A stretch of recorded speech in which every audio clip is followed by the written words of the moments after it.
I'm Stella and I'm 14 and I go to Cambridge High School. Stella was a mermaid in a past life. That's what her dad Hayden says about her. She's never really been able to use her legs much, but she's always been a beach baby and loves the water. And her favourite food? Seafood. Yeah, your dad said you've been eating raw oysters since you were 2.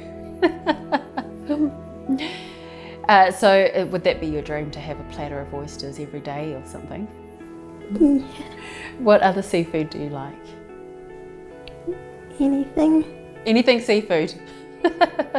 While she can't use her legs, her dad says he carries her down to the beach where she loves to be the most, and the pair go surfing together.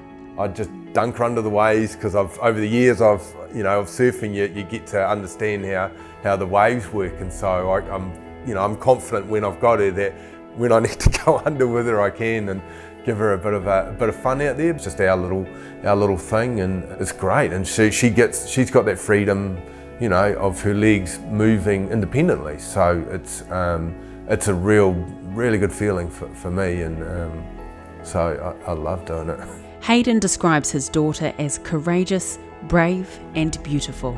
She was born beautiful, and she was smiling at a very young age, like a couple of days old. We pretty sure she was smiling. So she's always been happy, and that's the day we found out was a very surreal kind of day. We kind of almost grieved for her,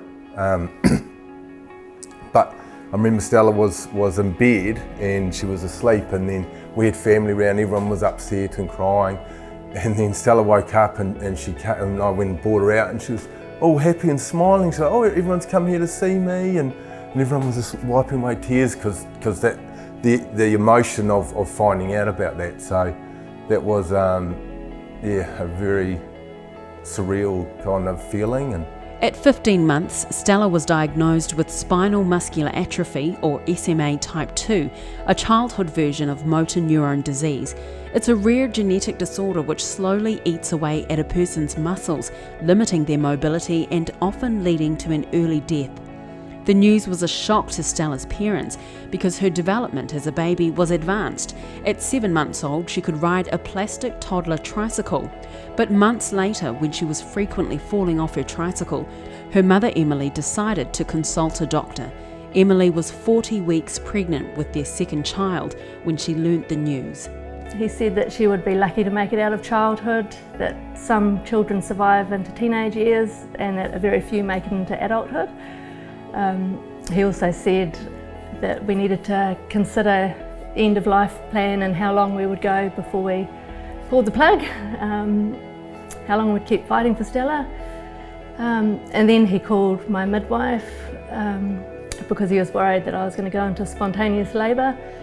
And so she came round to our house, and she'd actually lost her firstborn daughter to SMA at around 6 months, about 20 odd years ago. So we all just sat on the carpet and cried, and it's really hard to sort of keep on going when someone's told you that your beautiful baby might not survive childhood.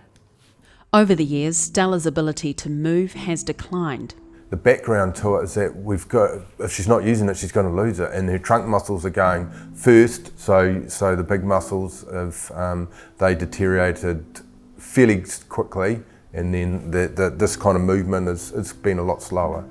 If you're listening on the radio, Stella's father was demonstrating how her ability to use her hands is among the last small movements she has left. The nature of the disease, you've got the nerves die that sort of control the muscle, your motor muscles, and then so the muscles waste away.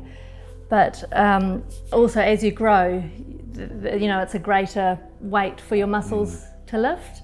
So you've already got tiny weak muscles, you're growing, and so those tiny weak muscles can't do as much. Now the young teen can't brush her hair or her teeth and is struggling to feed herself. I think the disease it's just progressive. You just keep losing abilities, you just keep losing movement. 1 in 50 people can carry the SMA gene but don't have the disorder themselves. But when 2 parents carry the SMA gene, there's a 1 in 4 chance that their children will have it. It's a bittersweet relief for the family that Stella's 2 younger brothers don't have SMA. Harry is 13 and Max is 11, and they're both very annoying. What's annoying about them? Everything. I have to give them lies to get them to do stuff. So you're still the boss, really, aren't you? Yeah. Stella has had 3 spinal surgeries and multiple operations on other parts of her body. And she was the first person to get magic rods, which they grow with a remote control. So prior to that, she would have had spinal surgery every 6 months so that they would be able to grow the rods as she grew. So she got these rods put in, which were $49,000 just for the piece of hardware. So the cost to the health system is huge, for SMA patients. So she had that one, and then about a year later, those rods failed, so they replaced those. And then just a month ago, she had her final spinal fusion. So they took out the old rods, put in new rods, and then they used donor bone and put that in between every vertebrae, right from the bottom of her spine up to the top. And the surgeries have been traumatic. You're supposed to wake up and your parents there, and you're supposed to be sort of quite sedated. But Stella was just screaming, crying. And the anaesthetist came and apologised, and she said, I think I've underdone the dose. But Stella didn't speak for 4 days after that surgery. Spinraza became the first approved drug used to treat SMA, and it's funded in 49 other countries. It's been proven to halt the disorder in its tracks, but Pharmac still won't fund it here. Emily and Hayden say Stella's friend, who also has SMA2 and lives in Australia, has had some of her muscle deterioration reversed because she has access to Spinraza. Hayden says Stella's friend can now do simple things she couldn't do before, like turn on a light switch. If this drug was available, then her world changes, and that's a simple fact, and that's what's happening around the world everywhere except New Zealand. So it's sad to be in New Zealand, which is horrible to say, but we're proud, but she's missing out, unfortunately, because we're New Zealanders. About 70 people in New Zealand are thought to have SMA, but because the subsidy would only be available to those under 18, only about 30 people would require treatment. The cost of Spinraza for the first year of treatment alone is around $1 million. But Emily and Hayden believe if it was funded here, Pharmac could negotiate to get a cheaper price. So I had, a lot of hope that science would come through for us, and it's finally come through, which is just awesome. But it's just so hard knowing it's there, but we can't access it, and meanwhile Stella just goes downhill.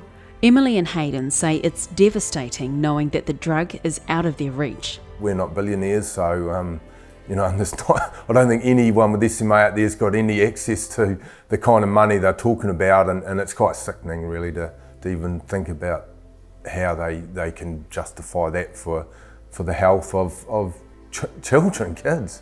While the drug comes at an extremely high price, Emily says Stella's disorder has also brought ongoing costs to the New Zealand government, and it all adds up. The cost of all her interventions, the modifications that they've done at the school, teacher aides that they hire, all the surgeries, everything that Stella's accessed, it costs the government and taxpayers so much.